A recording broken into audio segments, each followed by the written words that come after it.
도시 재개발 하면 보통 막 복잡한 서류, 어려운 행정 절차 이런 것부터 생각나시죠?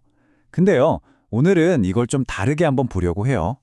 마치 한 편의 잘 짜인 드라마처럼 우리 동네가, 우리 도시가 어떻게 바뀌는지 그 흥미진진한 이야기를 들여다볼 겁니다.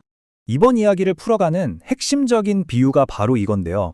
낡은 동네 하나를 완전히 새로 짓는 과정을 두 개의 막으로 이루어진 한 편의 연극이라고 생각해보는 거예요.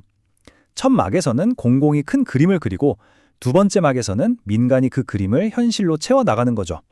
자, 그럼 질문은 이겁니다. 대체 이 드라마는 어떻게 전개될까요? 어떻게 낡은 동네가 새로운 모습으로 태어나는 걸까요? 바로 이 질문에서부터 오늘 이야기의 막을 올려보겠습니다.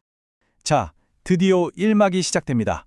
이 첫 번째 막의 주인공은 바로 정부, 즉 공공부문입니다. 이들이 무대의 전체적인 틀, 그러니까 프로젝트의 거대한 청사진을 제시하는 역할을 맡습니다. 1막의 핵심 키워드는 바로 정비계획입니다. 이게 뭐냐면요. 원본 자료에 정말 기가 막힌 비유가 나오는데 앞으로 지을 건물의 뼈대를 만드는 작업이라고 생각하시면 돼요. 가장 기본이 되는 틀, 아주 단단한 골격을 짜는 거죠. 바로 이 이미지처럼요. 정부가 하는 일이 바로 이 뼈대를 그리는 겁니다. 여기에 몇 층까지 지을 수 있는지, 얼마나 빽빽하게 지을 수 있는지, 도로나 공원은 어디에 둘 건지 이런 근본적인 규칙들을 정하는 건데요. 한번 정해지면 나중에는 바꾸기가 거의 불가능한 아주 중요한 부분이죠. 그럼 이 뼈대는 구체적으로 어떻게 만들어질까요? 4가지 단계를 거칩니다. 먼저 지자체가 계획안을 만들고요. 이걸 주민들에게 한 달 동안 보여주면서 의견을 듣습니다. 그 다음엔 도시계획 전문가들이 모여서 이게 정말 괜찮은 계획인지 심의를 하고요. 모든 걸 통과하면 마침내 정비구역으로 땅 하고 도장을 찍는 겁니다. 다시 한번 강조하지만 이게 정말 중요합니다. 왜냐하면 바로 이 1막에서 법적으로 지을 수 있는 최대 용적률과 높이가 딱 정해지거든요. 이건 뭐랄까 게임의 규칙이 정해지는 거예요. 이 규칙 안에서만 움직일 수 있는 거죠. 그러니까 사실상 전체 사업의 수익성과 규모가 이때 결정된다고 봐도 과언이 아닙니다. 자, 이렇게 정부가 단단한 뼈대를 다 세우고 나면 무대 위에는 잠시 정적이 흐릅니다. 그리고 드디어 주연 배우가 바뀔 시간이 찾아오죠. 바로 이 순간입니다.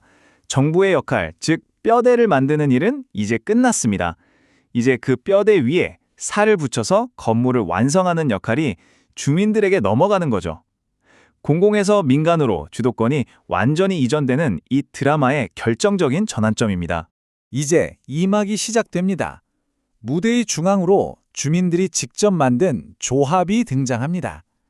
이제부터는 이들이 주인공이 되어서 1막에서 그려진 청사진을 진짜 현실로 만들어가는 과정을 이끌게 됩니다.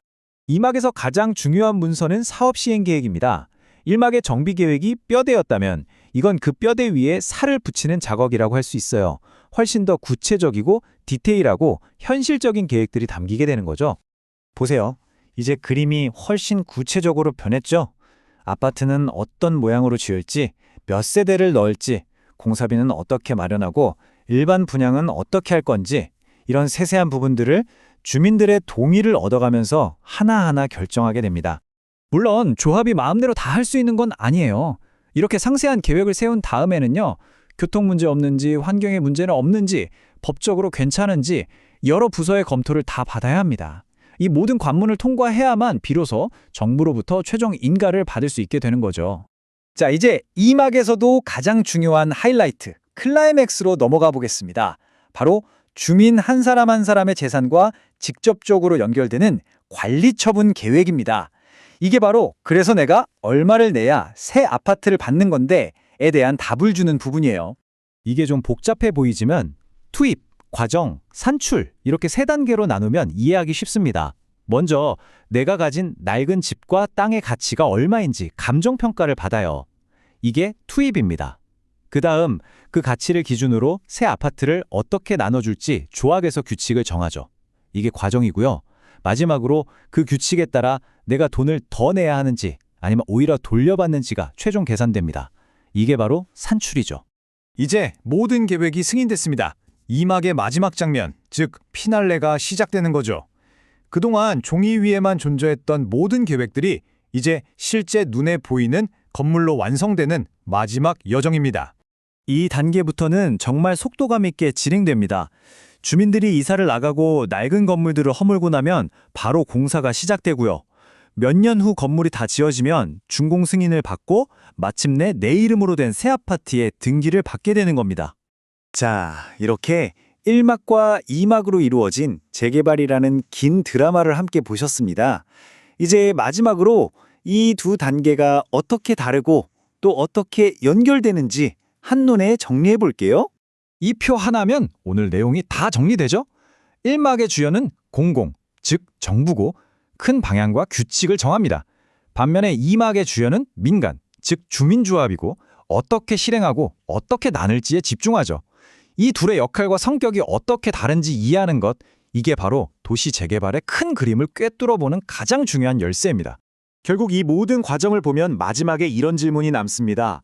더 살기 좋은 도시를 만들겠다는 공공의 큰 그림, 그리고 내 집과 재산이라는 주민 개개인의 아주 현실적인 이해관계, 이 거대한 계획과 소중한 개인의 지분 사이에서 과연 우리는 어떻게 현명한 균형점을 찾아 나갈 수 있을까요?